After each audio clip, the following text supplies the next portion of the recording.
Vamos a tener hoy un tema realmente especial, un tema que ya veis que no sigue la dinámica de la paz de Dios. Hemos hecho un cambio precisamente debido a lo acontecido esta noche en Turquía y los resultados dados. Vamos ya sin más a iniciar con una oración.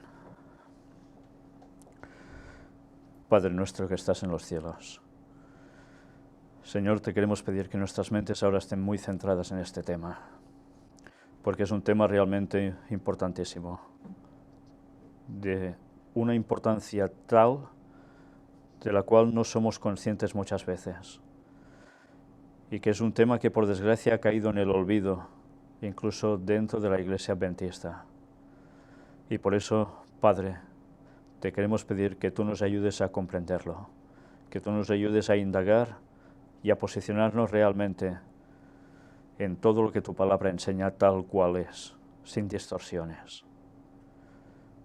Que el Espíritu Santo nos guíe a toda la verdad. Perdona nuestros pecados. En el nombre de Jesús te lo pedimos todo. Amén. Como os decía, hemos tenido que hacer un cambio de última hora, porque lo que ha acontecido esta noche en Turquía ha sido algo realmente importante.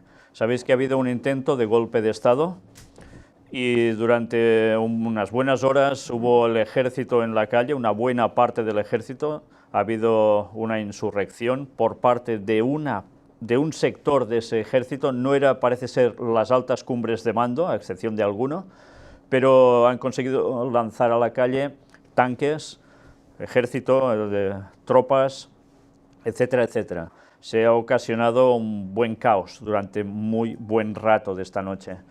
Al final todo ha quedado controlado. Este golpe de Estado no ha ido a más, se ha podido detener por parte del primer ministro Erdogan. Y diréis, ¿y ahora por qué nos explicas esto aquí? Si esto debería ser una predicación. Pues es lo que vamos a hacer. Explicar esto, porque esto forma parte de una predicación basado plenamente en textos bíblicos y en alguien más también. Y por desgracia os decía en la oración a vosotros y al Señor que realmente es algo que ha pasado a la historia, un conocimiento que había en los pioneros adventistas que ahora prácticamente nadie conoce, salvo excepciones. Bien, antes de nada, me gustaría decir que hay una situación previa a lo que ha acontecido allí. Y esa situación previa es algo que vemos aquí. No sé cuántos de vosotros habéis podido seguir esta conferencia que presenté hace muy pocos días sobre la visita del Papa a Armenia. Dimos dos partes, pues cogiendo esa última parte, la segunda, el Papa hizo algo en Armenia. ¿Sabéis que Armenia, voy a retroceder la imagen, a ver si podéis mostrar este mapa un poco más extenso, que no se me vea a mí, gracias. Fijaos la posición estratégica que tiene Turquía en el mundo. Turquía está a caballo entre lo que es Occidente y lo que es Oriente. Siempre ha sido un lugar trascendental en la historia. Y, ¿sabéis? Precisamente han habido analistas que estaban diciendo cómo ese lugar sigue siendo geoestratégico, el más importante del mundo. ¿Por qué? Porque Turquía es esa bisagra que puede unir unos con otros o puede ser algo totalmente contrario. Entonces nos hemos de posicionar en el contexto actual de Turquía. Erdogan subió al poder, teóricamente ha sido muy votado por el pueblo. Sabéis que él es islamista cada vez más radical, cada vez más, ha ido progresando en ese sentido, y el Estado laico ha quedado cada vez más resentido. Y ha ocasionado una fractura social en Turquía entre unos que pasan a ser más islamistas y otros que quieren ser más laicos. Y eso está comportando problemas. Erdogan había comentado bastantes veces cómo el ejército tenía parte de sus grados en los cuales no estaban del todo de acuerdo con él, y esto ha sido un caballo de batalla en sí durante años. Y ahora él decía que gracias a Dios, esto han sido sus declaraciones, lo veremos en las noticias de actualidad cuando presentemos esto, si Dios quiere, esta semana próxima, ha dicho que gracias a Dios a este golpe de Estado ha servido para demostrar quién estaba con quién, y ahora se podrá hacer la limpieza pertinente. Gracias a Dios, dice. Bien, pues resulta que Turquía, hasta hace unos pocos días, estaba manteniendo una postura de acercamiento ¿hacia dónde? Hacia la Unión Europea, porque quieren entrar de lleno en la Unión Europea.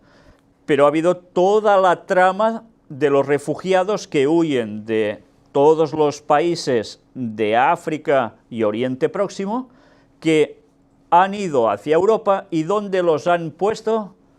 En Turquía. Y han pagado al gobierno turco para que tengan allí, no sé si eran 1,5 millones o 3 millones de migrantes. Es una cantidad brutal. Pero eso ha creado mala sintonía entre Europa y Turquía también a su vez. Pero sabéis que Turquía, de repente, hace muy pocos días, dio un vuelco tremendo a su política exterior y se ha unido a Rusia. Sí, se ha unido a Rusia. Y esto no podemos obviarlo, porque diréis, ¿y qué tiene que ver toda esta política internacional con algo bíblico? Pues es que tiene que ver de lleno. Y falta solo ver qué nos dice Daniel 11, versículos finales, porque si entendemos lo que dice allí, vamos a captar perfectamente lo que ahora vamos a exponer aquí. Por eso os recomiendo que veáis esa conferencia del año 2006, que era prácticamente un estudio bíblico, histórico además. Corría el año 2006, si no recuerdo mal, la conferencia número 7, donde precisamente se muestra Daniel 11, versículos del 40 al 45 y capítulo 12, versículo 1. Y vais a ver cómo precisamente desde esos años hasta ahora todo ha ido cuadrando tal cual se expuso allí. ¿Y por qué? ¿Porque éramos nosotros unos privilegiados profetas?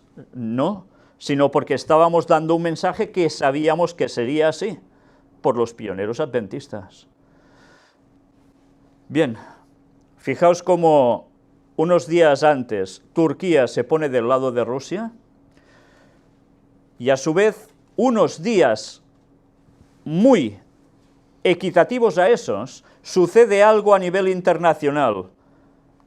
Y es esto, la visita del Papa a Armenia. Fijaos en el mapa dónde está situada Armenia. Es el lugar donde reposa el Arca de Noé, aún ahora, y que tuvimos el privilegio de estar en esa zona.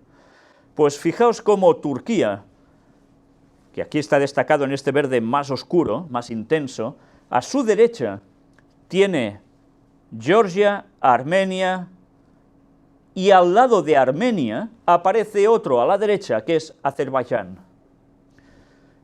Y diréis, bueno, vale, muy bien, esto es muy bonito todo, pero ¿qué quiere decir? Pues quiere decir que el Papa fue de visita precisamente a Armenia, y en Armenia el Papa hizo y dijo algo que precisamente no gustó en absoluto a Turquía, para nada.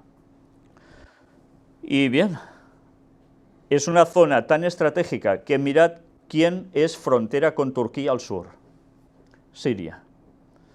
Y sabéis que precisamente tiene un grave problema Turquía con los kurdos, que están en esa frontera, en esas zonas, que quieren también su independencia de Turquía, y Turquía pues no quiere mucho de eso. ¿Y sabéis cuál es el conflicto que hay en Siria? Si Turquía ahora se ponía a favor de Rusia, se ponía también a favor de ¿quién? De Siria. Porque Siria no está siendo masacrada porque Rusia está precisamente apoyando ¿a quién? Al señor al-Assad, el líder de la nación siria. La situación de repente se pone tensa y el Papa va en esos momentos a Armenia, una visita ya programada con antelación, porque no es que el Papa dice, mira, la semana que viene me da por irme de vacaciones a Armenia. No, todo está programado en una agenda a nivel internacional.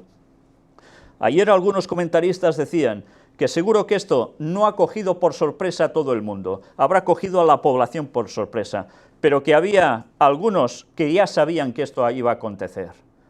Y habla directamente de Estados Unidos, algún comentarista, y no es de extrañar, no es de extrañar para nada. ¿Sabéis que el propio Erdogan ha manifestado que un clérigo turco que reside en Estados Unidos, un señor mayor, es el que ha iniciado toda esta sublevación? Por tanto, ¿dónde reside? En Estados Unidos, y es una amenaza directa de confrontación.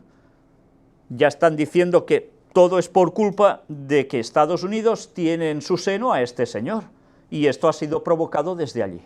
¿Os dais cuenta?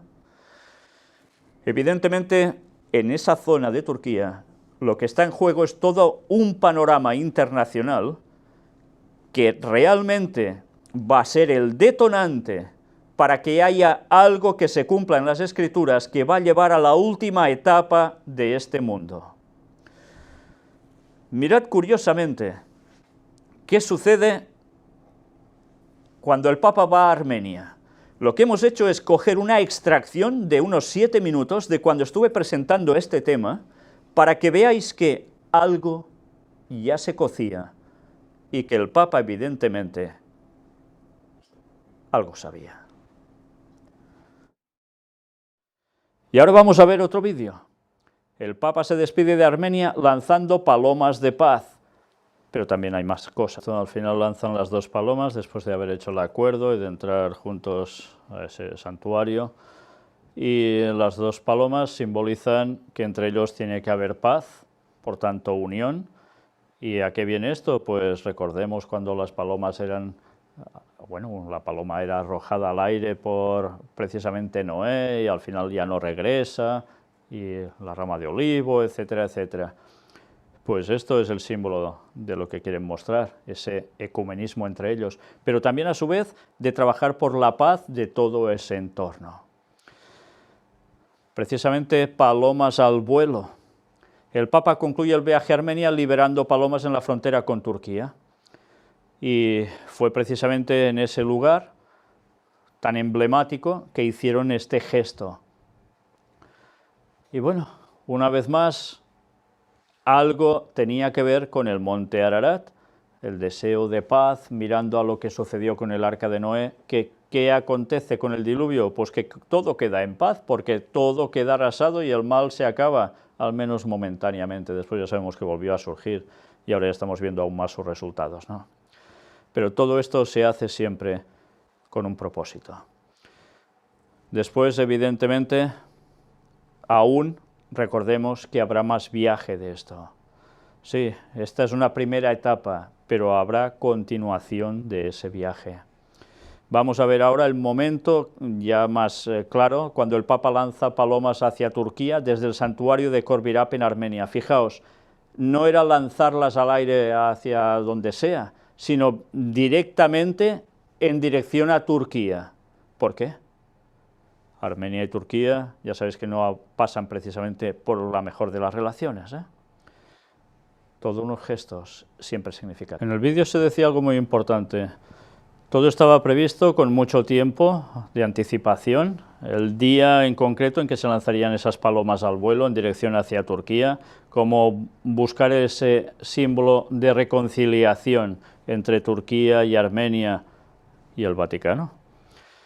Pero a su vez, justo el día antes de todo esto, el Papa hizo una serie de declaraciones que hemos visto y que seguiremos viendo, en las cuales Turquía no se quedó igual, sino que se indignó y dijo una serie de cosas que después vamos a ver también con un poco más de detenimiento. Pero ese símbolo ya estaba dado.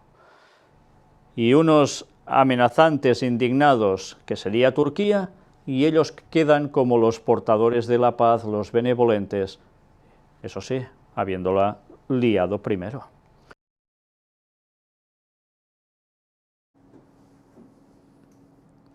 Bien, pues ya habéis visto este resumen extraído de allí, la cual cosa nos debería hacer pensar que aún me quedé corto,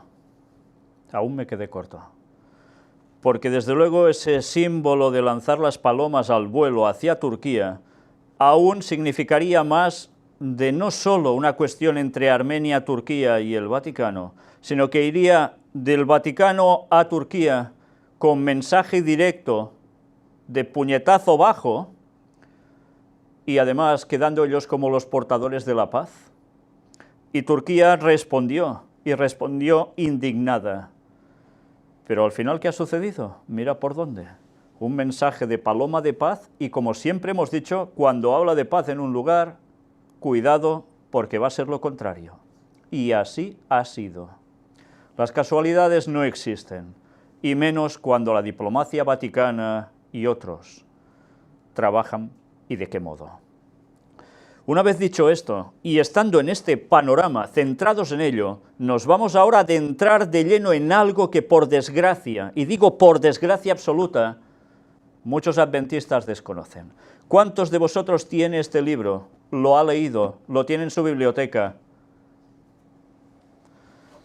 Es este que veis aquí, yo lo tengo aquí en la mano. Las profecías de Daniel y el Apocalipsis, el tomo 2, que es de Apocalipsis. Hay en granate, hay en azul. Este, por ejemplo, es de, bueno, como se lo dejé a alguien que no me lo devolvió, lo pude conseguir a través de internet, y está editado en 1949. Pero es que en verdad es este el que está editado en 1949, esta versión en español, pero el original en inglés, escrito por el señor Urias Smith, un pionero adventista, investigador total, fue escrito sobre 1860 aproximadamente. Tened presente esto, 1860. ¿Sabéis? Este libro era un pilar dentro del movimiento adventista. Este y el tomo 1, que era dedicado a Daniel. Aquí vais a encontrar desglosado, versículo por versículo, el significado de todos los textos proféticos que hay tanto en Daniel como en Apocalipsis. Y sabéis, Ellen White no despreció para nada todo esto. Bien, sabéis, ahora este libro se puede encontrar también por internet en un solo tomo, tanto el tomo 1 como el tomo 2, un solo libro, y vale la pena que lo tengáis, porque por desgracia este libro ya no lo vais a encontrar en vuestras iglesias si sois adventistas, sino que deberéis buscaros la vida para encontrar este libro. Sabéis, se dice que en teología todo esto ya ha quedado desfasado, ahora hay nueva luz. Y se ha hecho algún libro que ha intentado suplir lo que decía Urias Smith aquí, y dándole algún tono distinto, en algún matiz también, en algo en concreto, y a veces bien, y a veces no tan bien. Y sabéis, resulta que la historia, el paso del tiempo, está dando la razón a los que seguimos diciendo que Urias Smith estaba presentando un mensaje que era para el tiempo del fin y que no podíamos despreciar. Por desgracia, la nueva teología adventista desde hace ya bastantes años lo ha cogido y lo ha tirado a la basura. Sí, porque dicen que esto ya no toca, desfasado. Pues vamos a ver lo desfasado que está Urias Smith y quién en verdad es el desfasado.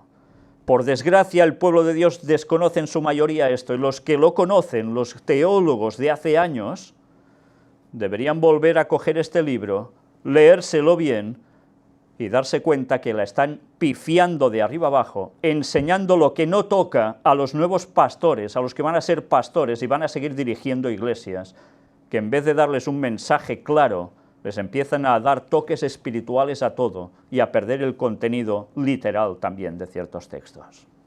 Vamos ya sin más directamente a este punto. Es donde en el capítulo 16 de este libro, que evidentemente coincide con el capítulo 16 de Apocalipsis, donde empiezan a hablar de las plagas finales, las copas de ira de Dios. Y vais a ver cómo se describe todas esas partes tan interesantes de este texto. Versículos del 12 al 16. Fijaos que estamos en la página 316 de este libro, la versión antigua. Y el sexto ángel derramó su copa sobre el gran río Éufrates, y el agua de él se secó, para que fuese preparado el camino de los reyes del oriente. Y vi salir de la boca del dragón y de la boca de la bestia y de la boca del falso profeta 3 espíritus inmundos a manera de ranas, porque son espíritus de demonios que hacen señales para ir a los reyes de la tierra y de todo el mundo, para congregarlos para la batalla de aquel gran día del Dios Todopoderoso. He aquí, yo vengo como ladrón. Bienaventurado el que vela y guarda sus vestiduras, para que no ande desnudo y vean su vergüenza. Y los congregó en el lugar que en hebreo se llama Armagedón. Os advierto que no voy a entrar más allá de donde termina diciendo los reyes del Oriente. Esto ya lo hemos tratado también en el fenómeno ovni. Diréis, ¿qué tiene que ver una cosa con otra? Pues ya lo demostramos, ¿qué tiene que ver una cosa con otra? Pero bien, nos vamos a centrar en ese primer texto que aparece aquí y vamos a ver qué explicación histórica llega a dar Urias Smith al respecto. Acordaos, situémonos, él escribe sobre 1860, y sabéis, los pioneros adventistas en esos momentos estaban recogiendo los datos históricos de su momento, después del gran chasco, creyendo que Cristo vendría muy pronto. ¿Y qué hace Urias Smith? Coger lo que está aconteciendo en esos momentos en su mundo para decir, ¡hey!, la profecía se está cumpliendo delante nuestro. Y sabéis, esto no quiere decir que Urias Smith se equivocara, sino que una vez más las profecías tienen más de un cumplimiento, y eso debemos tenerlo presente. Mirad qué nos dice sobre la sexta plaga. ¿Qué es el gran río Éufrates sobre el cual se derrama esta copa? Algunos opinan que es el río Éufrates literal, que corre en Asia. Otros, que es un símbolo de la nación que ocupa el territorio por el cual fluye dicho río. Esta última opinión es preferible por muchas razones. Bien, ahora ya hay más teorías al respecto, que son las que se están enseñando. Ya nos está diciendo, hablo de la Iglesia Adventista, no hablo de otras denominaciones que a veces dicen unas barbaridades increíbles, pero bien, cuando dice el gran río Éufrates, unos entienden, es literal, se refiere a ese río que se va a secar. Y bien, es curioso que ciertamente hay un secamiento en el río Éufrates, pero evidentemente hay algo más, y veremos el por qué él dice que esta no es la mejor opción para definir que realmente se refiere a esto la profecía. La otra opción, dice él, que es el símbolo de la nación que ocupa el territorio por el cual fluye dicho río. ¿Y por dónde fluye ese río? Por Turquía. Entonces él aplica que hay una referencia en esa sexta plaga a Turquía. Pero es que ahora se está enseñando otra cosa, que nada tiene que ver con estas dos opciones. Y esto es lo que los ministros adventistas han aprendido de años y están proclamando. Si queréis saberlo, buscad datos, ya los encontraréis, pero desde luego más alejado de la realidad no puede ser. Mirad si no. Sería difícil comprender qué se habría de ganar con el secamiento del río literal, puesto que no ofrece obstáculos serios al progreso de un ejército en marcha.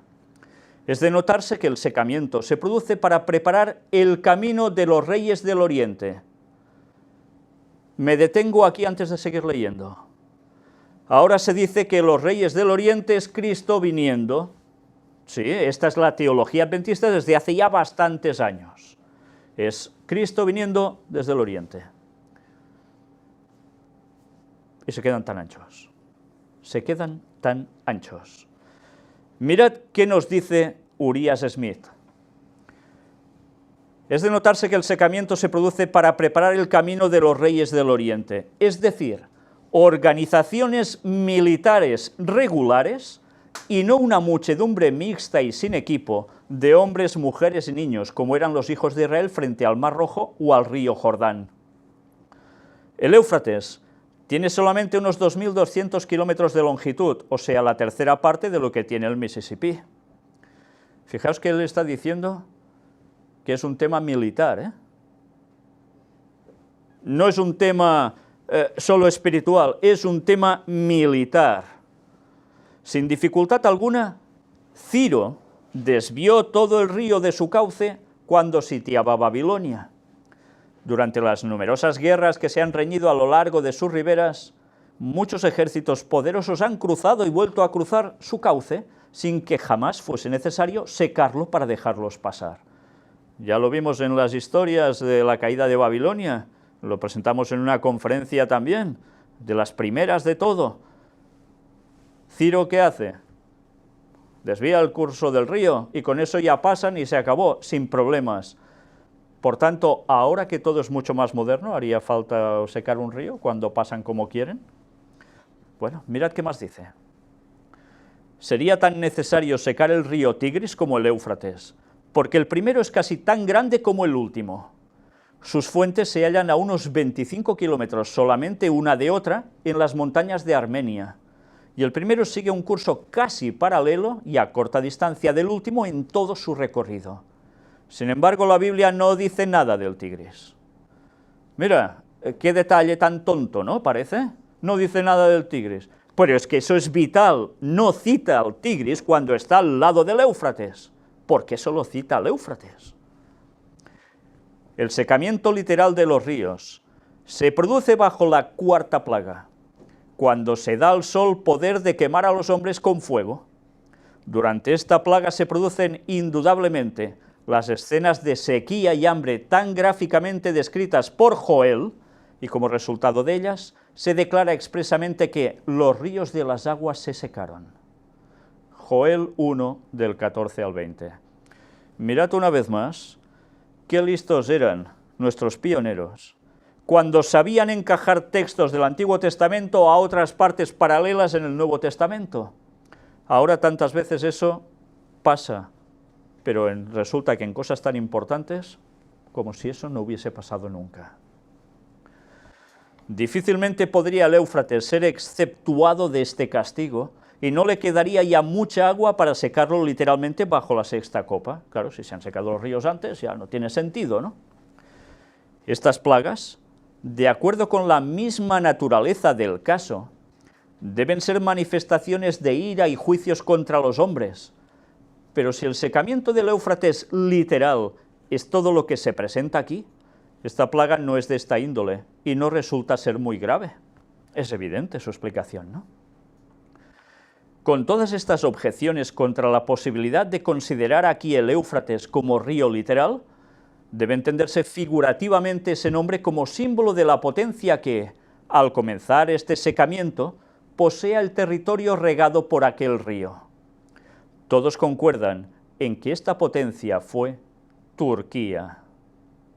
De ahí que podemos buscar el cumplimiento de las especificaciones de esta profecía en algo que afecte definidamente a la nación turca.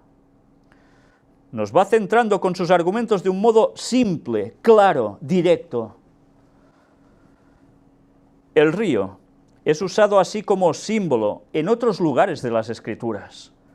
Cita Isaías 8:7, Apocalipsis 9:14. Con referencia a este último texto, todos deben conceder que el Éufrates simboliza la potencia turca, y como es la primera y única otra vez que esta palabra se presenta en el Apocalipsis, es muy propio considerar que conserva el mismo significado en todo el libro. Fijaos que sus lógicas son aplastantes, indiscutibles. El secamiento del río sería, pues, la disminución del poderío turco, la reducción gradual de sus fronteras. Esto es lo que ha sucedido realmente. Antes os decía, él escribía en su tiempo y ya veía lo que acontecía, recordáis el Imperio Otomano, ¿no?, en esas épocas, y lo plasmó como un cumplimiento de lo que él veía en el texto bíblico. Han pasado los años y ahora podremos decir, no, se equivocó. ¿Qué es lo que dicen? Pues no se equivocó. Estaba dando los detalles que sí se cumplían en su momento, pero que desde luego quizás él no lo sabía. Pero una cosa queda clara, que ahora iban a tener un cumplimiento decisivo final y literal. En su apogeo, el Imperio Otomán se extendía por el este hasta el Tigris y el mar Caspio, por el sur hasta Adén, el Golfo de Adén, e incluía Arabia, Palestina, Egipto, Argelia. Por el norte abarcaba el reino de Hungría, los países balcánicos, Crimea. Mirad si era extenso el Imperio Otomano. Y Crimea, os suena también, ¿no? Turquía guerreó repetidas veces contra los ejércitos más poderosos de Europa, con Alemania, Rusia y otras naciones. Llevó sus conquistas hasta el interior del Asia y recibió pedidos de ayuda de la India. ¡Qué magnitud, eh! Impresionante. Pero este poderoso azote de la cristiandad no superó sus límites. ¿Por qué le dice azote de la cristiandad? Porque el Imperio Otomano, ¿qué hizo prácticamente? Ir contra todo lo que estaba siendo dominado por los países teóricamente cristianos, que tenían plena influencia ¿de quién? Del mismísimo papado. Y ya sabéis, Islam contra Vaticano venía a ser. Lo mismo que en la antigüedad las cruzadas. Las cosas pasan los años, cambian ciertos elementos, pero en definitiva la historia se va repitiendo, porque Satanás siempre había buscado un objetivo, y era poner el Vaticano en Jerusalén, y eso sigue buscando el papado, y los jesuitas lo dijeron claramente, y algunos aún me escriben diciendo, estos son tonterías, ¿dónde lo saca? Pues de los propios jesuitas, señores, a ver si nos informamos un poco ya. Y mirad qué nos dice ahora. En los acontecimientos que produjeron la crisis de 1840, casi se desmoronó, y desde entonces ha estado declinando rápidamente. Consideremos algunas de sus pérdidas. Turquía perdió el reino de Hungría en 1718, la Crimea en 1774, Grecia en 1832, Rumanía, Montenegro y Bulgaria en 1878, Tripolitania en 1912, Egipto en 1914, Mesopotamia le fue quitada por Gran Bretaña en 1917. Perdió Palestina en 1917. ¿Recordáis estos episodios, no? Eran los momentos en que ¿quién mandaba en la zona de Palestina? Pues eran los británicos, y allí surgieron problemas para que finalmente los otomanos se tuvieran que largar de la famosa Palestina, Tierra Santa, y algo se iba a preparar unos años después allí, ¿lo recordáis? ¿Qué sucedió? Pues gracias al retirarse el Imperio Otomano, pocos años después sucede la Segunda Guerra Mundial. Esto estamos hablando de Primera Guerra Mundial, 1914-1918, 1917 Palestina es perdida por los otomanos. Primera Guerra Mundial, se prepara un terreno, Palestina, otomanos fuera. 1948, ¿qué sucede? Resolución de la ONU, después de la Segunda Guerra Mundial, entre 1940 y 1944 aproximadamente. ¿Y qué sucede? Que Gran Bretaña le da el poder a alguien, cede, para que una nación nazca allí, y esa nación iba a ser el moderno Israel. Y cuando sabemos la historia, lo hemos presentado en conferencias, toda esa trayectoria por detrás de las sociedades secretas, trabajando explícitamente para conseguir eso. Bueno, algunos desconocen todo esto, pues bien, mirad las conferencias antiguas, porque vale la pena y sabréis por qué han ido sucediendo las cosas. Detrás, sí, hay seres humanos haciendo cosas, sí, pero detrás está Satanás moviendo hilos para conseguir ciertas cosas claves, pero Dios sigue estando al mando, al poder. Perdió Palestina en 1917, Siria en 1918, el Hejaz más o menos al mismo tiempo. Al finalizar la Primera Guerra Mundial, los Dardanelos y Constantinopla fueron internacionalizados y la capital turca se trasladó a Angora. Turquía recobró de los griegos la Anatolia occidental, inclusive Esmirna. Recuperó la porción occidental de Armenia y las fuentes del Éufrates, como también su antigua capital, Constantinopla. ¿Os disteis cuenta aquí que en un breve resumen nos está diciendo cómo recupera unas ciertas partes que pasan a ser vitales? ¿y qué más? En Europa, y una porción de Tracia. Pero aún así le queda poco territorio a este imperio que fue una vez poderoso. Su dominio se ha ido reduciendo provincia tras provincia, hasta que le queda apenas una sombra de sus antiguas posesiones. Por cierto que la nación simbolizada por el Éufrates se está secando. En esos tiempos, ¿eh? ¿Sabéis que actualmente Turquía es lo que es? Pero que tiene el ejército más potente del Próximo Oriente, el más potente de todos. Pero tiene problemas graves en sus propias fronteras. Los kurdos, los armenios también. Bueno, pues mirad cómo continúa. Pero se puede objetar que mientras contendemos por el carácter literal de las plagas, vemos un símbolo en una de ellas y así la hacemos simbólica. Sí, se puede objetar eso, ¿no? Aparecen cosas aquí en el texto bíblico de las plagas, pero son símbolos, por tanto, todo tiene que ser símbolo, no puede haber una literalidad. Mirad qué responde él a esto. Contestamos que no. Es verdad que bajo la sexta plaga se introduce una potencia en su forma simbólica, así como sucede bajo la quinta, donde se menciona la silla de la bestia, que es un símbolo bien conocido, o como leemos también en la primera plaga algo acerca de la marca de la bestia, su imagen y su adoración, que son también símbolos. Todo lo que recalcamos es que los castigos resultantes de cada copa tienen carácter literal. Claro. En el caso de la sexta plaga, esto es así como todas las demás, aunque las organizaciones que sufren estos juicios pueden ser presentados en su forma simbólica. Este es el lenguaje auténtico del Apocalipsis, especialmente de ese lugar de las plagas. Hay una mezcla entre simbología y literalidad. Si obviamos eso, nos perdemos y caemos en conclusiones totalmente fuera de lugar. Y mirad ahora cómo concluye esto. La batalla de Armagedón.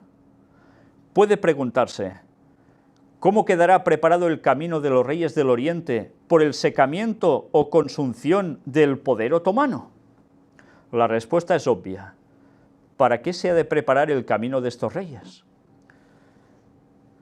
Bien, aquí él no cita quiénes son los reyes del Oriente, pero en otros lugares queda claro que tenían más que asimilado que los reyes del Oriente era China. Y los pioneros adventistas habían escrito sobre eso y ya lo mostramos, libros antiquísimos adventistas tratando de eso. China, India, bueno, pues es para pensar, ¿eh? ¿No es para que suban a la batalla del gran día del Dios Todopoderoso? ¿Dónde se ha de pelear esta batalla? La respuesta del profeta es que los que pelean esta batalla serán congregados en el lugar que en hebreo se llama Armagedón. Este nombre proviene del antiguo valle de Megido, donde en tiempos del Antiguo Testamento se riñeron tantas batallas decisivas, según lo atestigua la historia. Acerca del nombre de Armagedón, dice Lyman Abbott, en un diccionario de conocimientos religiosos. Este nombre se da a la gran llanura de la Palestina central, que se extiende desde el Mediterráneo hasta el Jordán, y separa las sierras del Carmelo y de Samaria de las de Galilea. Es la antigua llanura de Megido, el Armagedón de Apocalipsis 16:16. Acerca de la importancia de este campo de batalla, George Cormack dice: Megido era la clave militar de Siria. Dominaba a un tiempo el camino hacia el norte, hacia Fenicia y Celesiria, y el camino que cruzaba Galilea hacia Damasco y el valle del Éufrates. El valle de Kishón y la región de Megido eran campos de batalla inevitables. A través de toda la historia conservaron ese carácter.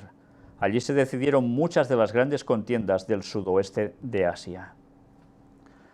Mirad cómo aquí ellos lo tienen claro. Esto es un conflicto bélico militar en una zona concreta, y ya veis qué países son los implicados en ese territorio, que hoy están a flor de piel en cada noticiario. Curiosamente, ya sabéis que la Iglesia Adventista dice que esto es una batalla espiritual ahora, que no va a haber un conflicto bélico militar en una zona en concreto, sino que es la batalla entre el bien y el mal, entre Cristo y Satanás, y se acabó. Pues no, hermanos, nos están mintiendo. y a alguien le interesó infiltrar esta nueva teología para hacer cambios radicales en lo que creían nuestros pioneros como una verdad clarísima. Y así estamos tan despistados, que suceden cosas en Medio Oriente y la gente le da igual. ¿Sabéis que por desgracia hay más evangélicos que siguen todo esto que los propios adventistas? Es una vergüenza para el pueblo adventista. Pero ahí está, los dirigentes ya les va bien que esto se haga, no lo han cortado, y ahora todos los pastores que van subiendo desde hace años siguen con esta política. Sí, no digo religión, ya digo política, porque es una política para llevarnos a la perdición, para no estar atentos a las señales de lo que ocurre cada día allí, en esas zonas, y que implica a todo el mundo. Sigue él diciendo, admitiendo que Megiddo era la clave militar de Siria y que dominaba los caminos del cercano oriente, el lector tendrá, sin embargo, interés en saber por qué, además de la declaración profética directa de que la batalla final se peleará allí, esta región haya de ser escogida por las naciones de la tierra como escenario del último gran conflicto. ¿Por qué? Fijaos, Siria, ¿qué está aconteciendo ahora en Siria? ¿Por qué creéis que Siria está siendo tan atacada? Porque sí, solo por petróleo o gas, porque también es un lugar estratégico, y si Siria cede, a alguien le queda un terreno muy limpio para hacer lo que quiere. ¿Sabéis quién, no? Sí, los aliados, etcétera, etcétera, muy bien, pero a alguien se le limpia el camino para poder instaurarse también en Palestina, en Israel actual, en Jerusalén. Para responder a esta pregunta lógica, sometemos las conclusiones de otros escritores cuyos años de investigación acerca de las razones sociales, económicas y políticas que inducen a las naciones a pelear, los hacen acreedores a nuestra consideración. Es curioso, ¿eh? Este hombre dándole vueltas incluso a otros escritores, buscando datos, y ahora no importa, estos son bobadas, dicen, es increíble. ¿Sabéis que Urias Smith era un señor cojo? Cojo, totalmente cojo. Y cómo se encargó él solito, evidentemente con la ayuda de Dios, para recoger tal cantidad de datos que veis a lo largo de sus libros, con unos conocimientos impresionantes sobre historia. Si no tenía internet, ¿cómo se lo hacía un hombre cojo en esos tiempos? Cojo que le faltaba un trozo de pierna. Pues es para darnos cuenta que verdaderamente Dios guiaba a algunas personas, y aunque después Urias Smith terminó apartándose, durante un buen tiempo fue usado por el Señor. Y vaya si fue usado, que aún lo que dijo entonces nos sirve como nunca para ahora. Con la caída de la soberanía otomana, se volverá a suscitar la eterna cuestión de la posición del Asia Menor. Esa tierra es el corredor entre Europa y Asia, a lo largo del cual han pasado la mayoría de los conquistadores europeos que invadieron el Asia, con la sola excepción de los rusos y la mayoría de los conquistadores asiáticos que invadieron a Europa. ¿Os dais cuenta qué lugar tan estratégico? Mirad qué dice ahora. Notemos ahora la opinión que, acerca de Constantinopla y sus alrededores, ha sostenido durante mucho tiempo H. Huntington Powers. Constantinopla, con su estrecho tributario, es el sitio más estratégico del mundo. Cuando Napoleón y el zar Alejandro se sentaron en Tilsit para dividirse el mundo entre sí, Alejandro dijo a Napoleón, según se afirma, «Denos o quítenos lo que quiera, pero denos Constantinopla». Estambul. Mi pueblo está preparado a hacer cualquier sacrificio por Constantinopla. Napoleón estuvo inclinado largo rato sobre el mapa, y luego, enderezándose con resolución repentina, contestó, «Constantinopla, nunca. Significa el dominio del mundo.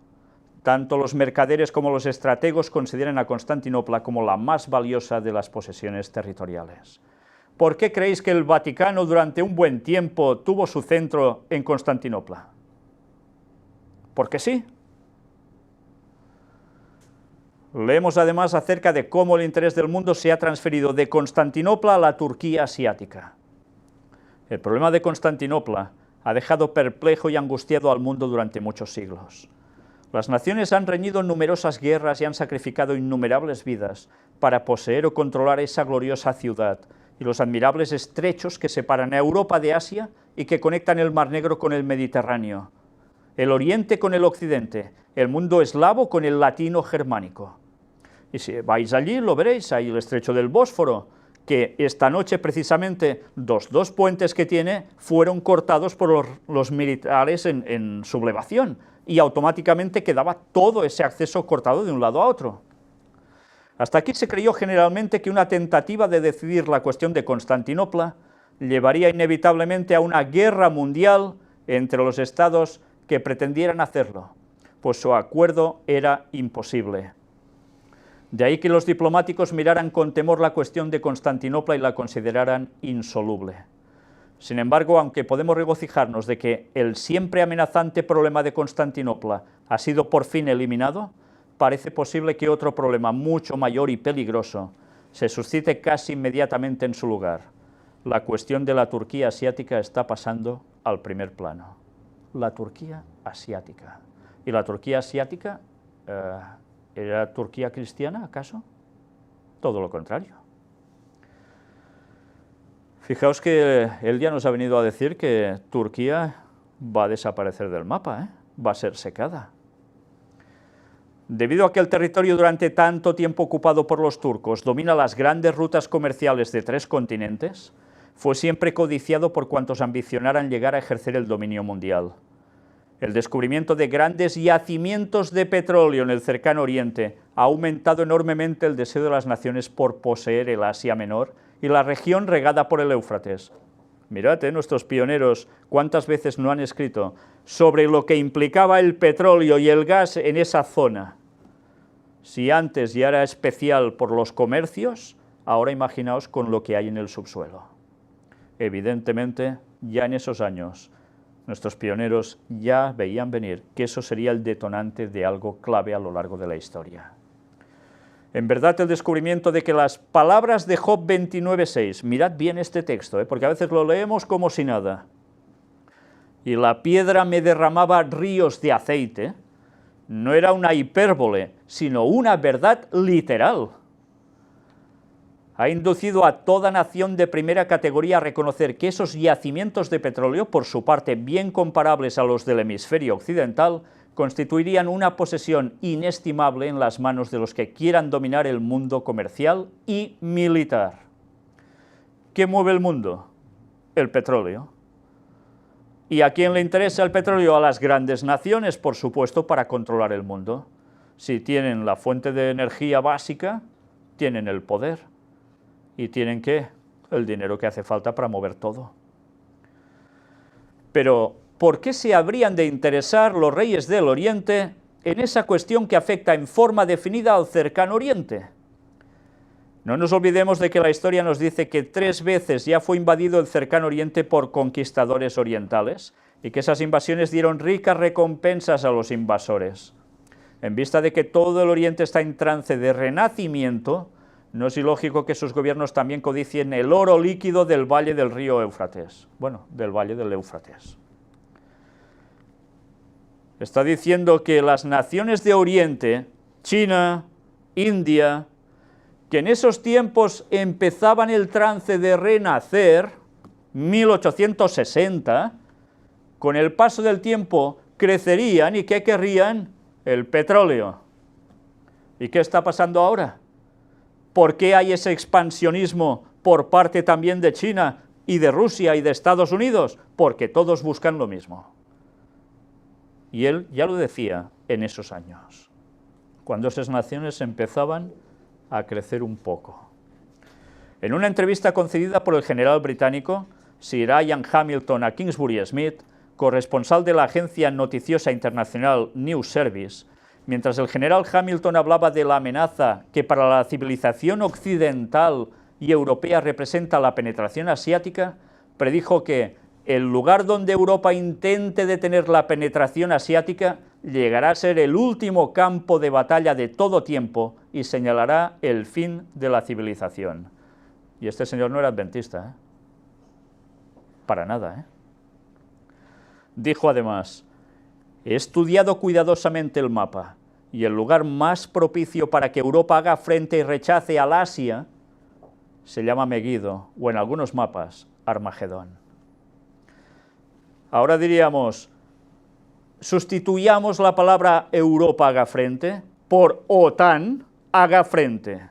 Estados Unidos y sus aliados, Europa, Australia, Canadá. ¿Cuadra o no cuadra con todo esto? ¿Ya han pasado cuántos años? De lo que dicen estos escritores parecería desprenderse que si ejércitos poderosos como los que podrían movilizar los reyes de la tierra y de todo el mundo se hubiesen de reunir en alguna parte situada entre el antiguo valle de Meguido y las vastas expansiones del valle del Éufrates y del Asia Menor, para pelear la batalla de aquel gran día del Dios Todopoderoso, se cumpliría ciertamente la profecía en lo que se refiere al territorio designado por el término Armagedón.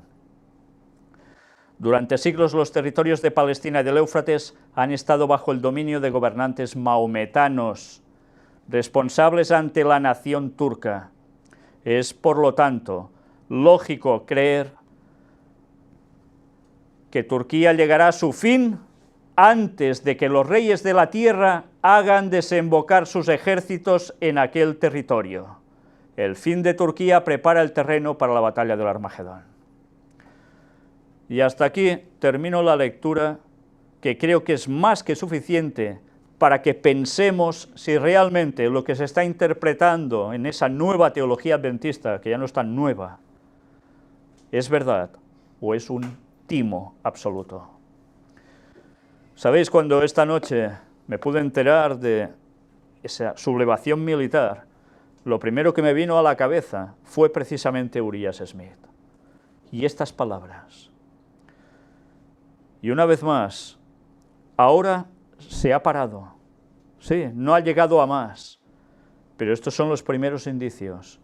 Que a alguien no le interesa que Turquía siga pululando y haciendo lo que está haciendo. ¿Sabéis que los turcos, debido a tantos años de historia, son superhábiles? En el mundo de la política, ayer mismo los tertulianos especialistas en esa zona hablaban claramente de qué poder tienen de jugar con las personas, sean norteamericanos, sean de aquí o sean de allá, porque llevan unos años de experiencia en sus genes, que realmente son capaces de hacer creer una cosa a unos y a otros otra, y hacer tejemanejes para conseguir sus objetivos. Impresionante cuando los describen, ¿eh? Impresionante. Pues bien, tarde o temprano, Turquía va a tener problemas. Problemas más graves de los que ha tenido ya después de esta visita del Papa a Armenia. Sabéis que también estuvo en Turquía, lo recordáis, ¿eh? Y allí ya hubo un problema, y ahora se ha generado el siguiente. ¿Habrá más? El Vaticano está interesado en que Turquía ceda, porque si cede Turquía, prácticamente la zona le queda limpia para muchas cosas que él quiere. Pero claro, evidentemente, ¿a quién utiliza el Vaticano?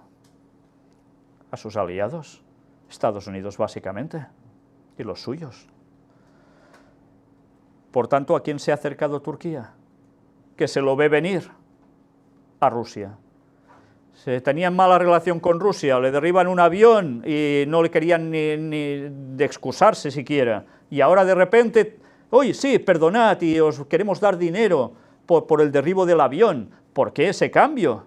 Pues porque ya sabían que algo se estaba cociendo, y ahora van y se unen a Rusia. Y han hecho otra jugada maestra, se han unido a Israel. También han arreglado hace unos días atrás, antes de todo esto, su situación con Israel. ¿Por qué? Porque precisamente hay toda una zona, una bolsa de petróleo y gas tremenda que también Turquía pedía. Y estaba en tensión entre Israel y ellos, y eso podía ocasionar graves problemas. ¿Qué han hecho? Un acuerdo finalmente. ¿Qué mueve todo? El interés. Y una vez más, Apocalipsis 18, los grandes mercaderes de la tierra, los que también mueven tanto negocio con el petróleo, en las sociedades secretas y demás, viviendo unidos ¿con quién?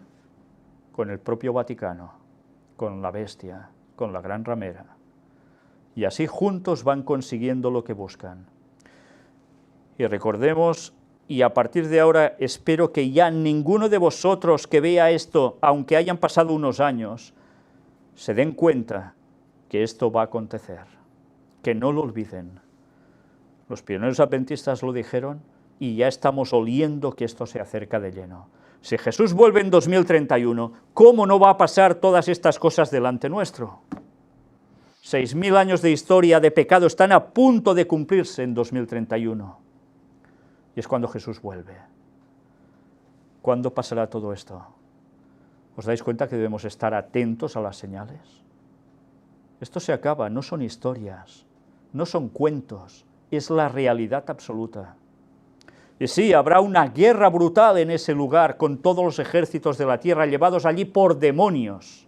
Sí, pero mientras, ¿qué le va a pasar al pueblo de Dios? ¿Va a estar tan campante? El pueblo de Dios estará siendo perseguido a muerte, huyendo entre los montes y las cuevas, escondiéndose como puedan, porque eso ya son las plagas. Por tanto, el proceso de que Turquía termine como tal es un proceso, no es un día para otro y ya está. Y ya se está gestando. Una vez más, vayamos a los textos bíblicos, vayamos a los pioneros y dejémonos de historias, porque de lo contrario el pueblo de Dios no se va a enterar de nada. Y ahora, sabiendo esto, podemos salir y decirle al mundo: señores, esto estaba escrito hace 2000 años. Y unos ya lo vieron muy claro hace 100 y pico largos de años. ¿No es un peso poderoso para que la gente despierte? No hace falta estar atentos a las noticias, nos dicen algunos. Lo que tenga que venir ya vendrá. Y yo mientras me he de preparar con Dios y se acabó. Vale, ¿y al mundo cómo le explicas todo eso? ¿Cómo se va a convertir el mundo? No, porque soy muy buena persona y ayudándolo se va a convertir todos. Ya, pues esperad sentados. Porque el mundo tiene que ser convulsionado por el mensaje del cuarto ángel. El mundo debe conocer qué va a pasar al fin de los días, para que puedan reaccionar y prepararse. Y cualquier persona que sabía esto, creo que ninguno se puede quedar indiferente ante lo que ha acontecido en Turquía y en lo que está aconteciendo en todo el cercano Oriente y más como Europa. Esta semana también, esta noticia de Turquía parece que lo ha colapsado todo, pero ¿qué sucedió el día anterior?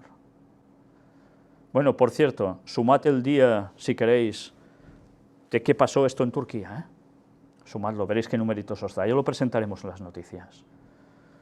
Pero es que el día antes que sucede en Niza, en Francia, un atentado brutal, también con muchas personas muertas, toda la atención centrada allí. De repente están aún en eso y al día siguiente lo de Turquía. ¿Os dais cuenta cómo es un no parar ya? Todo está convulsionado de arriba abajo y nosotros que sabemos la verdad y podemos decir: preparaos, que esto quiere decir que se acaba y después de esto viene esto, esto y esto, y vamos a callarnos y vamos a decir que esto son bobadas. ¿Cómo vamos a convertir a la gente si no les damos el mensaje de la verdad presente, la de ahora? Que el Señor nos ayude a decir las cosas claras y a cantar la caña a quien haga falta, incluso a los adventistas, que deberían estar diciendo estas cosas y se están callando. Y la sangre de muchos va a recaer sobre ellos. Que no sea sobre nosotros. Digamos el mensaje del cuarto ángel para que muchos puedan ser salvos. Y que Dios nos ayude a ello, porque lo que viene a partir de ahora no va a ser nada fácil para nadie. Que el Señor os bendiga. Vamos a terminar con una oración.